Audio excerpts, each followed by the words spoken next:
কাঠিগড়ায় ভয়াবহ যান দুর্ঘটনায় আহত হলেন ৩ যাত্রী।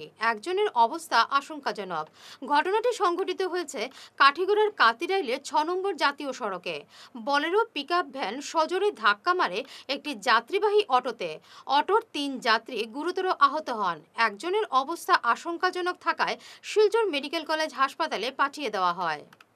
ঘটনাটা তো আমরা তো মনে করো বাঙ্গার হাত থেকে আইয়া তারা মানে বলেরোটা ওই দিক থেকে আইয়াও এদিকে সহায়ক জায়গাটা কি হয় টার্নিং লইয়া আইয়া মারি দিচ্ছে অটোটা আমরা সাইকেও হয়ে যাই এটা ইয়ে মারি দিচ্ছি বাড়ি বানানো রৌবর পাটুয়া আবার তো আসন্ন বাড়ির তাকে আইসা টিকেট করবার লাগিয়া এখন বন্ধুর যাওয়ার স্টেশন খালা যাই স্লো হবে আগে করে করে সাইকেল না ড্রাইভার নিয়ে সাইকেল ফলে আস্তে আস্তে আইয়া আমরা গাড়ি আইয়ে ঠিক 32 রয়েছে বন্ধুরা বাদে আইছে আসি তোরা আইয়া আমরা সিধা আইয়াও বলা হয় কোনো ইন্ডিকেটার নাই কুত্তা মাত্র আইয়া হয় বন্ধুরা বিকা তোমরা কেটা আসলা আর অটোটা কয়জন জখম হয়েছে কম হয়েছে মানুষ সাইকেল ড্রাইভার